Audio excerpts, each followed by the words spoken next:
the climate shocks. The severity and the frequency of flooding, the severity of the droughts have led to increasing number of displaced people. We now have the additional pressure of the Sudan crisis, and it has brought to South Sudan well over 500,000 refugees. So the European Union is trying to assist these communities, these refugees and these returnees, first of all with humanitarian aid that is provided by our colleagues in the Humanitarian Office in ECHO, here in the delegation in Juba. And also we are trying from the development and the cooperation section, we are also trying to assist with programs that target the communities where we are seeing highest levels of returnees and refugees, to make sure that the tensions between the host communities and the people who are returning from South Sudan are reduced as much as possible. Strengthening the rule of law is again a key issue in South Sudan. When we are talking about creating a conducive environment for economic growth and human development in South Sudan, there are two prerequisites, which are, first of all, security, and linked to this, the respect for rule of law. We are working with communities to foster dialogue, to lessen tensions between the communities, to come into agreement, to create conflict resolution mechanisms.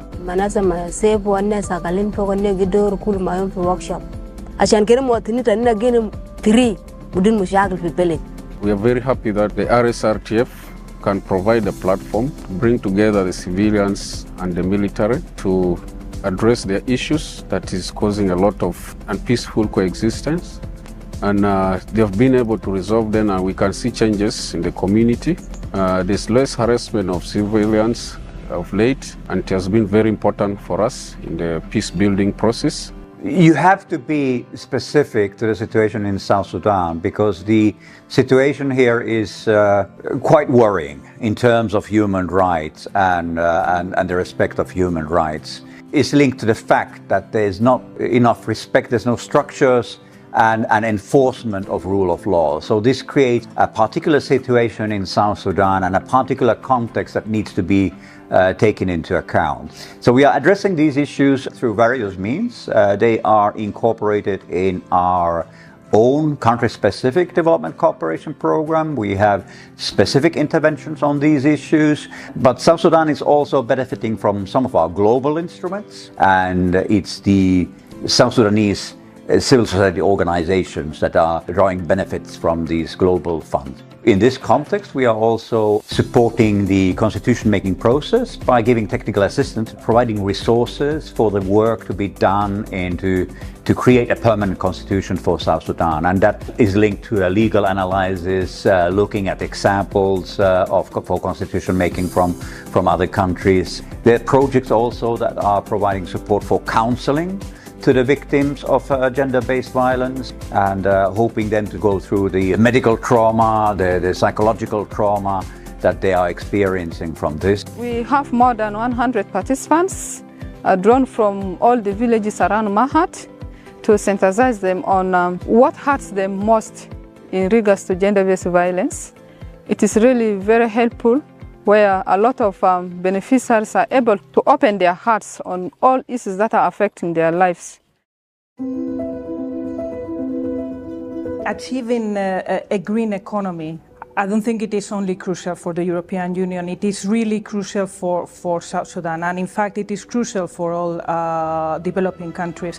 And I could go further, probably it is crucial for the entire planet. That's why the European Union believes that it is really key to not only achieve economic growth, but to achieve it in a sustainable way and in a way that respects the environment. It should also help economic growth by promoting and investing on the agricultural sector, which also is one of the biggest job creation sectors in the country. We have some individual gardens whereby we are planning to plant maize and some other crops which can bring money. The reason as to why we go for vegetables is because we wanted to improve our lives. What you produce a smaller piece of land of vegetables is much more better in terms of profit than large acreage of maize or other food crops. There are three main priorities that we are trying to achieve with the new program on green economy. The first one would be to increase food production and agricultural production and also increase productivity. And that is mainly aimed to smaller farmers that at the moment are mostly doing subsistence agriculture. We also have a second big objective that is improving private sector. So, for example, we are talking about access to finance, which is essential for any company to grow. And there is a third main priority or objective in the new program, which is management of natural resources. South Sudan is blessed with amazing natural resources, incredible biodiversity, incredible wildlife, one of the biggest, probably the biggest mammal migration in the world in some of its natural parks that must be preserved. –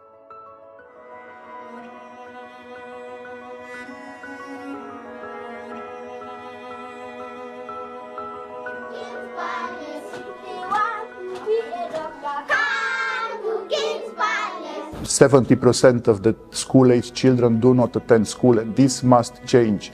The support that the European Union has been provided to the education sector in South Sudan focuses mainly on primary education, but not only. We also support vocational training for young people. In particular, we try to apply through our support the principle, no one is left behind. And we are very proud that by the end of last year, under this program in support of girls' education, over 1 million girls in South Sudan received cash transfer so that they can afford to go to school, they can continue their education, and therefore they get better opportunities for their lives. We are going on using them in a good way. The way it has been explained to us since we have started receiving the money for girls.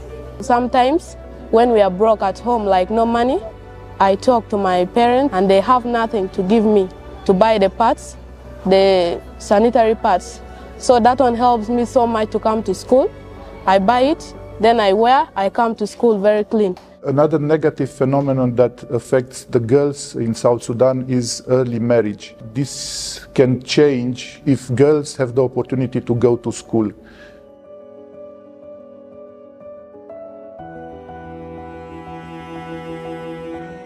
The European Union support to the health sector in South Sudan is focusing on the provision of basic health services to the population, in particular to women, children, and people from marginalized groups. We want to make sure that everybody has equal opportunities to have access to the health services, that everyone has access to quality medicines, that children are vaccinated. More than 100,000 births per year are now taking place in proper health facilities. More than 300,000 children below 1 year of age are vaccinated with pentavalent vaccines, and more than 6 million child consultations take place in health facilities supported by the European Union.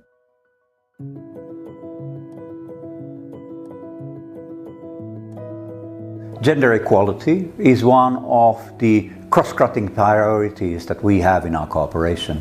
We have a target that 85% of our development cooperation activities should have gender equality as a direct or indirect objective of our cooperation, which means that when we design programs, we always have to look at gender equality. The European Union is supporting both women and youth, and it is again a cross-cutting issue across all of our projects. We encourage, in terms of rural development, people in the communities to get together to create what we call village savings and loans associations, where we make sure that women are heavily represented. That way they are able to start getting, even if it is a small amounts at the beginning, but at least they can start getting small loans, and they can start also saving, even if it is small amounts.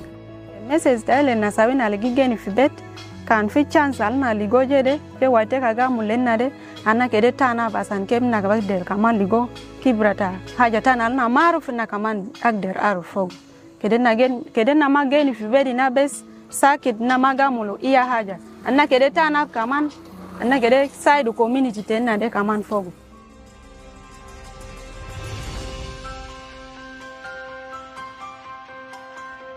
The European Union supports vocational education and training either through specific TVET programs or through other programs that include a TVET component. One example is the Reconciliation, Stabilization and Reconstruction Trust Fund that works with community, that works with youth, and that provides various vocational education to young people so that they can have better employment opportunities. That training, it has benefits us a lot because I'm now able to build for myself a house. I will make furniture, beds like seats, chairs, tables. To date, through our support for TVET in South Sudan, we reached out to around 75,000 single beneficiaries, and also with our support, 300 new businesses have been established. We have one project that is specifically geared towards youth, and it aims to encourage young people and assist young people in creating slowly micro companies in the field of agribusiness that are able to bring product to market.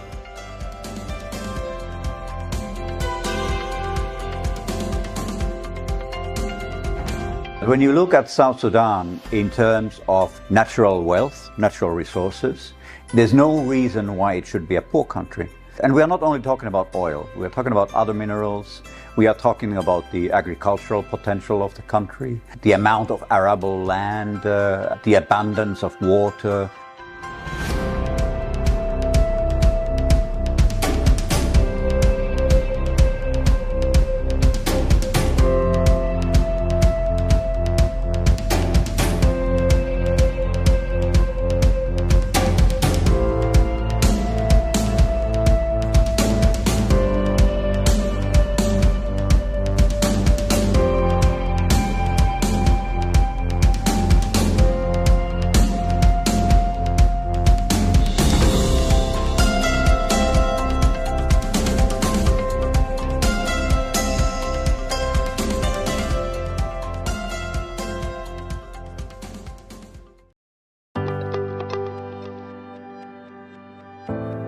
This is Juba Echo TV, information for empowerment.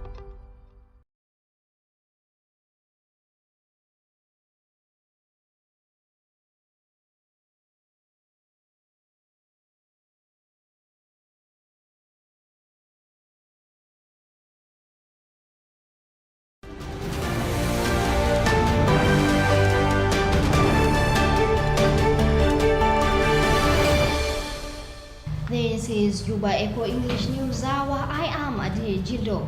First, the news headlines. National Security Service pledged to uphold rights to freedom of expression and access to information. Government and civil society organizations urge to embrace peace for national progress. And Uganda sees surge in vanilla exports. This and much more will be coming your way on Juba Echo TV.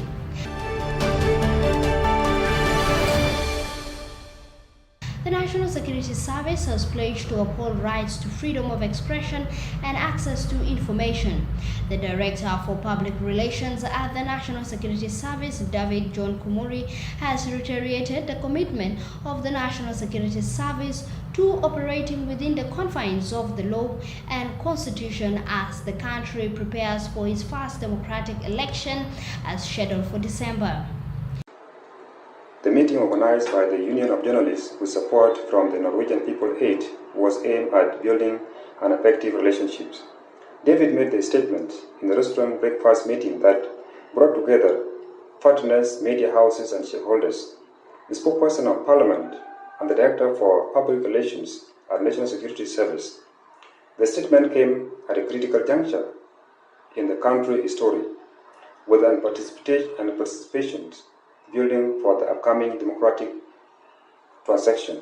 Basically, National Security Service is legally mandated to protect the national interest. of the country. This is our mandate. Maintain security. Protect the Constitution, which is the supreme law of the country. National social fabric. Safety of the people of South Sudan. I want you to see on section 13(1)(3) of the National Security Act 2014, as is stipulated there. Thus, on the above basis, the National Security Service, as a matter of duty, has a mandate to provide protection and ensure safety both to the public and to the extent we also provide protection to the specific group of South Sudanese society, including the journalists. Moreover, the nature of security measure detects. I will not greatly detail any specific measures we have in a place for protection as long as we will operate in the context of the law and the Constitution. We are operating within the context of the law and the Constitution. The National Security Service will ensure that the rights accorded freedom of expression and access to information are respected and exercised. I want to guarantee you this. The National Security Service will guarantee freedom of expression and freedom to access information. The Managing Director for Media Authority, Elijah Alier, underscored the permanent importance of operating within the digital eras with respect to all constitutional rights of all citizens. As of today, the world is becoming a global village whereby the traditional mechanisms of news and information have changed.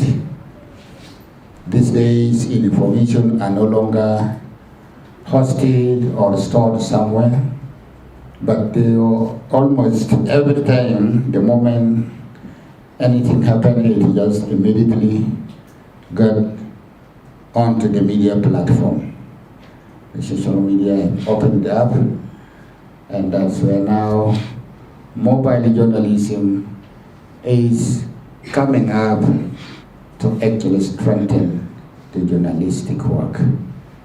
The difference is because you as journalists, professional journalists, though if you report on social media, your reports are verified, authentic, and it's not like what the public there who just get the chance of sending all those information report. And that's the difference that we have to emphasize, because that is where we are.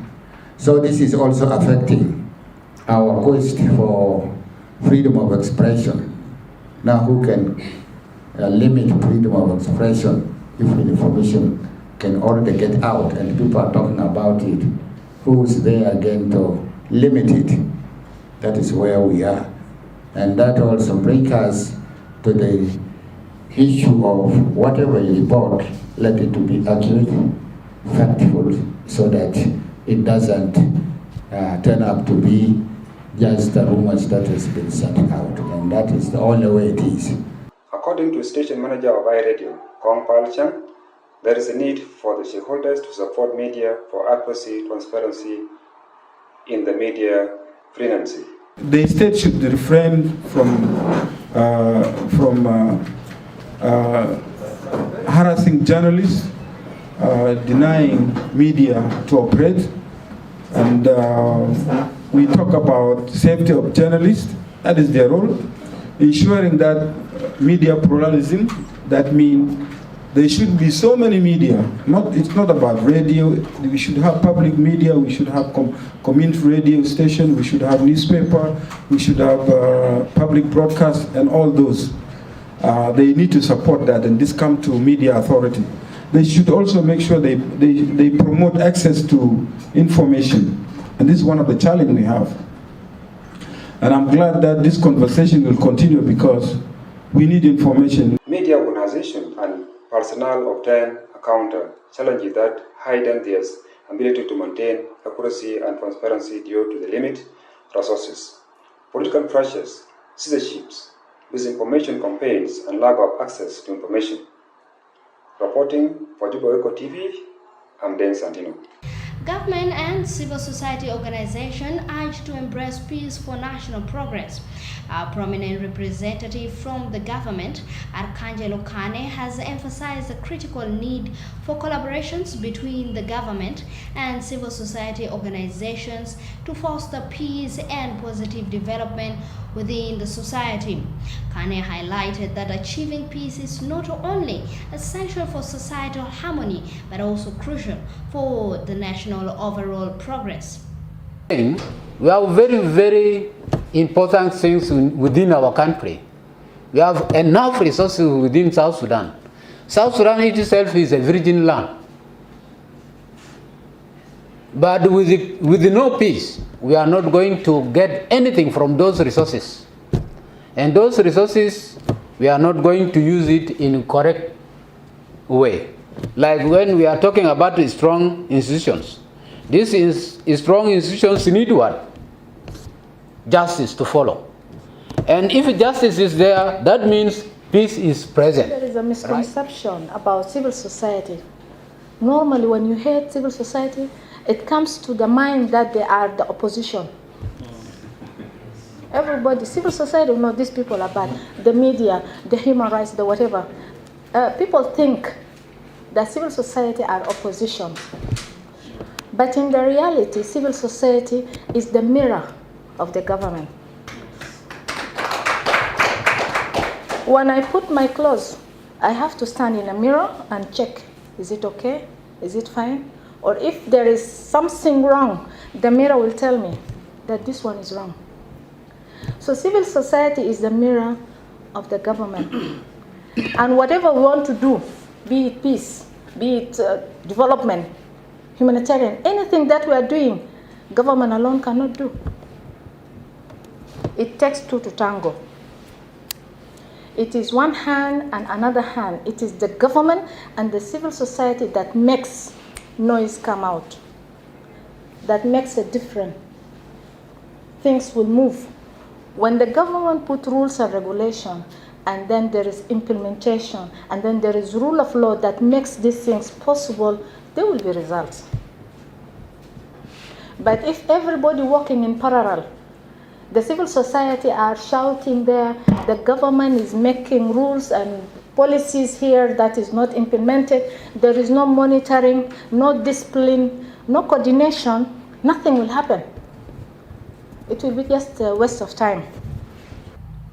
A 3-day training on the permanent constitution making process, issues of contentions were discussed, among which the local government and the local authorities, gender and affirmative actions, separation of powers with the role of media dominating events as it concludes amid other pattern issues. Ayom Garang filed this report. The role of media took a center stage as the training of the National Constitution Review Commission members came to an end in Juba on Thursday. The training was organized by the National Constitution Review Commission in partnership with the Intergovernmental Authority on Development and Japan government under the theme Supremacy for the People of South Sudan in Paramount Consideration in the Constitution-making process seeks to equip the participants with skills on how to counter the various constitution issues. In his closing remarks, the chairperson of the commission, Riang Yer, says the challenges of funds are what is holding the commission progress in achieving its objectives. And independence of the judiciary in administration of justice. According to his presentation, separation of powers is done between three organs of the government. And the idea is to keep the powers separate in each of the three compartments, so that the three should not mix members. For example, if you are a member of parliament, you are not supposed to be a member of the executive. So the other one was that one must not exercise functions of the others, and no organ should control the others. So those three organs are the executive, which is a body that executes and makes policies. The other one is legislature that makes laws. Then the third branch or third organ is the judiciary that resolves disputes. And then there is a very important concept that he also mentioned, the checks and balances as a concept, which means that no organ should be too powerful. The powers of each must be checked by the others to prevent tyranny. And then you went into the independence of the judiciary, that judges should make decisions without fear of retaliation from the executive. And then that independence has three elements. Institutional independence from the executive, and then judges should also be independent in making their decisions, such that the lower judges do not fear any retaliatory actions from the senior judges. Then security of tenure was one of those elements, and then you have financial security. According to the senior legal advisor of IGAD, Samuel says the process of the constitution making needs to be accommodative and should be in the interest of the various groups and the citizens in order to own it. Is that constitutions should derive their existence and legitimacy from the people. What does this mean? This requires the actual involvement of people in the process from the beginning to the end, rather than being symbolically associated with it. Second, constitutions are made for multicultural societies, and hence the process should be designed to be responsive as well as accommodative to the various interests and needs. Third, great emphasis should be given to the process of making constitutions as opposed to the content. Chair, allow me to elaborate a little bit more on these issues. The first point, constitutions should derive their existence and legitimacy from the people. As I have indicated, this means people should participate in the process of constitution making from the beginning to the end, because constitutions are social contracts between the government and the people, as well as among the various communities, groups, and population that inhabit a certain territory, in this case, South Sudan. So this social contract should be tied or should be made among these groups and entities. Now, the current process that we have embarked on, whether you call it making or renewing the social contract, whichever is the case, but these entities, communities, groups, and the various populations in this community, in this country, need to be thoroughly, appropriately, and adequately consulted. They need to be consulted from the end. The way you're going about it, in my personal view, is the appropriate way, because you're starting by consulting the communities from which you will draft the text of the constitution. So that is important, because the very idea of, so when we say social contract, the very idea of contract is an agreement between two or three individuals, right? So if you want this social contract, an agreement among South Sudanese, each and every community in all corners of the country should be consulted, and they should give their consent towards this constitution. If they are not consulted, if they are not involved, they cannot own it. If they cannot own it, then implementation will be very difficult, very, very difficult. And this is the case in many countries, including my own. I mean, the text could be a good text, but if people don't feel that they were consulted, they were involved in the process, they will reject it automatically, no matter how good the constitution might be. So that's why the process is important. That's why the consultation is important. Speaking on behalf of the member of NRC, Yar Moaz says the significance of the training is to impart the knowledge gained into practice so that everybody in the country can support it and own it.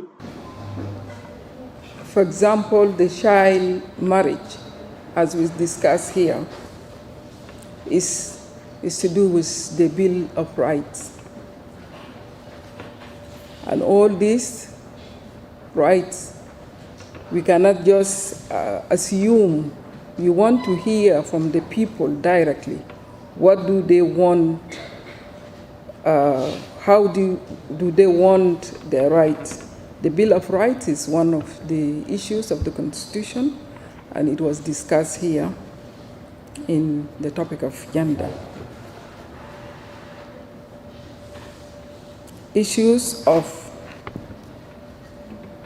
devolution of power. We are much based in our grassroots in the local government, all of us. We have 63 and plus tribes in South Sudan. And these tribes, each one of them is having his own traditions, his own qualities, his own way of life. And they would want those quality of life written in the Constitution. So that they feel that this Constitution is driven by them. It is for them. It is by them. To manage them, to manage their resources, to manage their finances, to give them good health, to give them good schools, education. So the local government and the local authority, as we see it in the current constitution, it is there. But we want to hear from the people, how do they want these issues captured in the constitution? We are not the one to go and make that constitution. It is going to be made by them. How the government provide them the services, the security, peace, development, good governance, all these will come directly from them and will be captured in the Constitution. And they will monitor the government. But how will they do that if we are just talking about the Constitution without moving to the next level? So the importance of the Constitution-making process, it is to be clearly loud, and every single person to hear about it, to be part of it. The process of the civic education, public consultation, it is capital intensive, and that cannot go without the support of everybody, including the population of South Sudan. The training highlighted some of the fundamental aspects of the constitution issues and other related matters, among which are the concept of equality, gender equality, and affirmative actions, the concept of the National Review Code of Ethics in journalism, and the role of media in the constitution-making process. Reporting for Juba Echo TV, I am Ayom Garang. Attacks in Molobo village resulted into unconfirmed number of injuries and deaths. A member of parliament representing Ladu Payama at the Central Equatorial State Parliament, Edward Dayen, has raised concern over a recent attack in Molobo village located in Ladu East Boma. The attack has tragically resulted in unconfirmed number of injuries and deaths. The situation is currently under investigation by local authorities to ascertain the full extent of the casualties and to bring those responsible to book. الحاجة الموجود يعني هنا هسي في 3 يوم ولا 4 يوم اللي نحن فوق ده نحن تواجهنا مشاكل كتير وكل يوم قاعدين نحاول نعاني واكثر من اللازم. هسي انا قاعد اتكلم ده في مجموعات مسلحة هسي قبل شوية فاتوا حاجة من منطقة بقول لهم مولوبور فاتوا بعربية حكومي وضربوا جزء من المواطنين. عندنا هسي واحد معوق مضروب تحت في قرية بتاعت مولوبور والليلة ده سرقوا معاهم أغنام يعني 4 أغنام وجابوا يعني مجموعات قد تمشي بعربات حكومية وناس مسلحين. فأنا بحاول بناشد يعني لكل الجهات المختصة الجهات الأمنية المختصة إن كان في ناشونال أو إن كان في ستيت إن كان في كاونتي لأنه حاجة دي بقى ماشي أكتر من اللازم. قبل 3 يوم الحاجة ده حصل بدأ في منطقة بتاعت ديجري اللي بيختص جزء من غرة بتاعت لوري حصل الشباك بين اللانج رابس والمواطنين بتاعت البلد لأنه الحاجة دي بقى بيون الليلة ده كون إنه نزول وكده يكون قاعد يحاول يمشي داري يحاول يخطف أراضي بتاعت المواطن أو يخش في جراس روت بتاعت المواطن. ده حاجة الوحيد المجتمع ما ممكن يتقبله وأنا هنا كحكومة مفترض ما نشارك في شكل حاجات زي ده. Now, in the international scene, Uganda vanilla exports see surge. It is the start of the vanilla harvesting season in Uganda, and Joseph Malinzi is on the go, picking the ready green vanilla beans at this farm in Namugongo in central Uganda.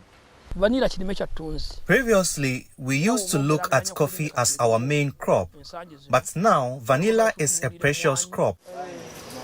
Malinzi will have between this June to September to harvest his vanilla for the first season. Farmers like him can earn $1,500 or more from one harvesting season. You cannot do little and expect to get much. You have to invest in vanilla, and the rewards are many. Uganda has 2 vanilla harvesting seasons. The second runs from December to January. The start of the first harvest season is still expected to see huge vanilla volumes this year. According to global statistics, Uganda is among the top 10 vanilla producers in the world, racking 9% of the volumes. Authorities are now emphasizing improvements. Global vanilla demand ranges between 2,200 to 3,000 metric tons per annum. Uganda's market share is between 150 to 300 metric tons.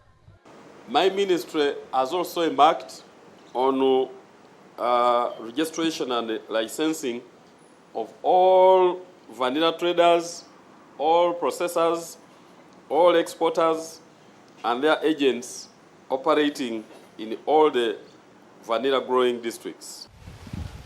The Agricultural Ministry says through continuous training, vanilla farmers have enhanced their knowledge and practices in growing, curing and storing the crop.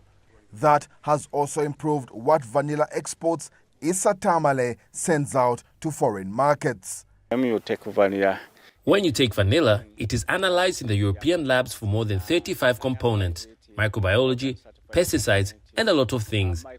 And depending on what the buyer will use the vanilla for, if it has issues, they can reject it. Most of Uganda's black gourmet vanilla is exported to Europe, Canada, and the USA. The export revenue has significantly risen from $4.4 million in 2019 to $20.6 million last year. A growth Malinzi in the farm and Tamale the trader, who make up the vanilla production chain, are happy about. Democratic Republic of Congo approves 2 vaccines to curb monkeypox outbreak. Congolese officials authorized the use of 2 mpox vaccines after recording a rise in cases of the viral disease across the country. The vaccines are made by a Japanese pharmaceutical company known as KM Biologics. According to the DRC Health Ministry, more than 9,000 cases of mpox and 410 deaths have been recorded since the beginning of this year. Health officials are worried that a new strain of mpox detected in the mining town of Kamituga earlier this year is spreading fast in the east of the country. The strain known as Clade 1b is deadlier than the one that was reported globally in 2022. Scientists say it can be transmitted sexually. Mpox is a viral infection that spreads through close contact with infected people or wild animals. The first human case of Mpox was discovered in the forested area in the DRC in 1970. The disease has historically been found among people who eat infected bushmeat in West and Central Africa. But the new deadly strain in the DRC has raised fears of the spread of the disease to other countries. Work underway to restore medical facilities in Gaza. Work is underway to rehabilitate several departments in the largest hospital in Gaza, Al-Shifa Hospital, to meet the urgent need to provide medical services in the Gaza Strip after the damage to medical facilities during the Hamas-Israel conflict. Efforts are being made to make limited repairs for some departments at the Shifa Hospital. However, difficulties in obtaining construction materials due to border closures and Israeli restrictions on border entry points in Gaza are slowing down the process. This hospital was attacked by the soldier, and many of the building was partially damaged. So we, after they are withdrawn from the region, we started the rehabilitation and repair what we can do in order to give the services as we can, as we can. Not far from Al-Shifa Hospital, the rehabilitation of the Friends of the Patient Clinic complex in Gaza City has also begun. The Israeli military stormed and burned it completely, causing it to be out of service and depriving residents of receiving health services. The children's department at the hospital is one of the most vital units, which thousands of children depend to receive medical services, especially in light of the miserable conditions that residents are living in. My child's health condition was very difficult, and we almost lost him. This children's department at the Patient's Friends Hospital was a lifeline for us. My son was suffering from malnutrition, and he receives the necessary treatment here in the hospital. His condition is better now. In March, the Israeli army carried out a 14-day military operation in Al-Shifa medical complex, resulting in dozens of deaths and injuries, hundreds of arrests, and widespread destruction of the hospital and adjacent residential areas. Although the restoration of some medical facilities here in Gaza is very limited, it represents between a wearing intention and glimmer of hope for the Palestinians here in Gaza Strip.